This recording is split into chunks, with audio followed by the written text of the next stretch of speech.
So I'm thrilled to announce our final speaker, Stacy Washington.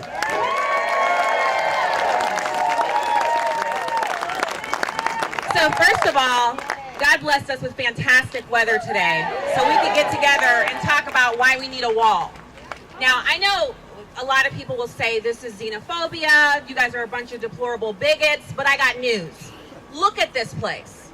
Nothing but good, clean Americans standing up with flags, waving them, greeting each other, no trash, no profanity, no violence, no tents. I like it, and I think it's awesome, and we should keep doing this. Now look, not only are we supposed to be bigots, but we're supposed to be really stupid because the news media puts out there that illegal immigration is not that big of a deal. Most illegal immigrants are lawful. They're more law-abiding than anyone else. Well, we know those are lies, and I'm here to debunk that garbage. We know that the most law-abiding segment of Americans are gun owners, more law-abiding than the police. Then it's the police, and then everybody else, not illegal immigrants. If you've broken the law to get here, how can you be the most law-abiding citizen here? Right. And you're not a citizen. So there's something special about being an American, and you all know about it. I'm an Air Force veteran, fourth-generation military veteran, and freedom runs in my veins. I've been all over the world, Saudi Arabia, where I could drive because I had a green ID card. I was command-sponsored by the United States military, and the commander-in-chief's name was on the back of my little green plastic card, which meant the religious police couldn't beat me down for being out driving a car. 25 years before women could drive in Saudi Arabia, I was driving because I was an American. Now, that's something that's special.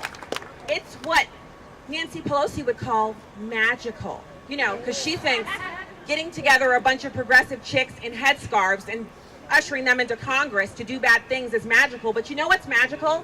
It's a flag waving in the breeze. It's a bunch of lawful immigrants who spent $10,000 to $50,000 standing in front of the flag and taking the Pledge of Allegiance because they've studied the books, they know our history, they know our Constitution, and they came through lawfully. That's magical. Right. What's not magical is 127,000 illegal immigrants who came to this country and were here in 2017, and according to our government, they committed 70,000 assaults, 1,800 homicides, 5,000 rapes.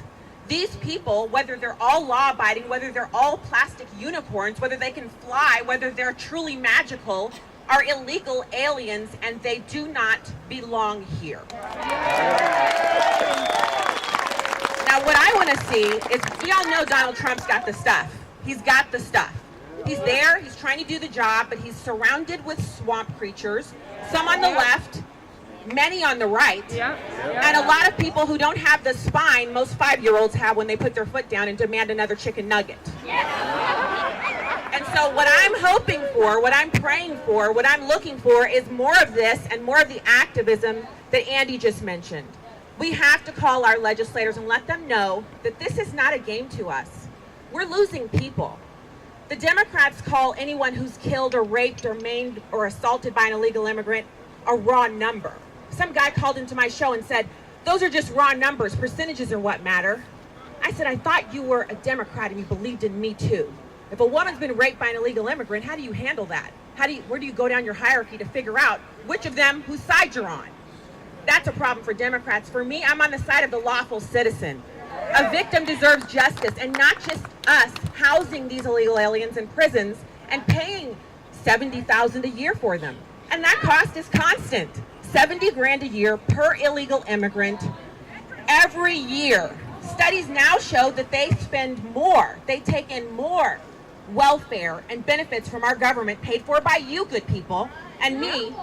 They take in more the longer they're here.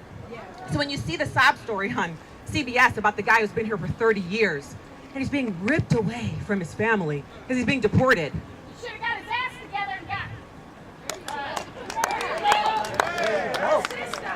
So what she said, but I'll go a step further. That individual is not being ripped away from his family. Every person in his family can go with him back to his country of origin.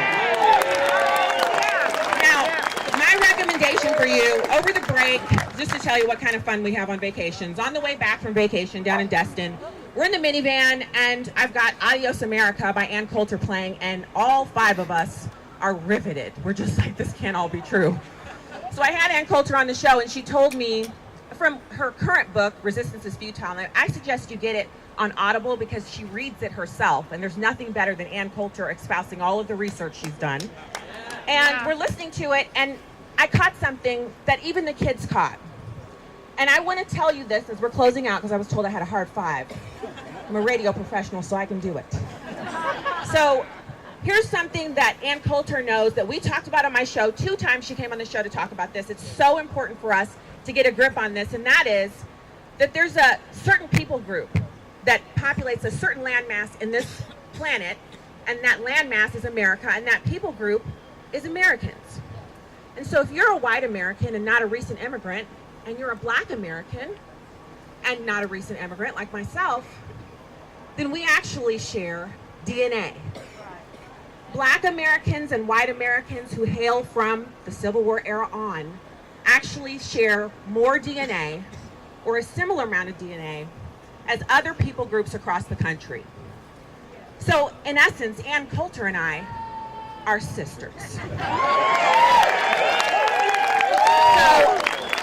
I'm telling you that because this idea that there are minorities or diversity, that's not an American thing. Once you swear an oath to the Constitution and swear to support it against all enemies, foreign and domestic, and you become an American citizen, you're my sister, you're my brother, you're an American.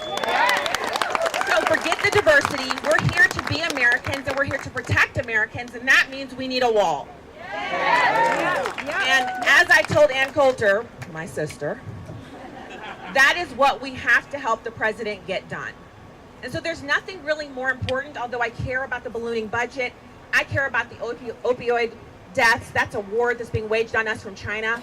There's so much more that's important. But it starts with national sovereignty, and that's a biblical concept. So any person who tells you that it's anti-Christian to have a border, they've never cracked open their Bible. Just tell them to get behind you, Satan, and move on. So as I close out, go to StacyOnTheRight.com. You can watch my live stream there, and I just encourage you, don't allow the fact that the House is now controlled by Nancy Redcoat Pelosi to discourage you. Don't be discouraged about anything. The sun is shining, God is in control, you're an American, and this battle is yours to lose. Keep fighting. We got to build a wall, and we have to support the president. It's Trump 2020 or bust. God bless.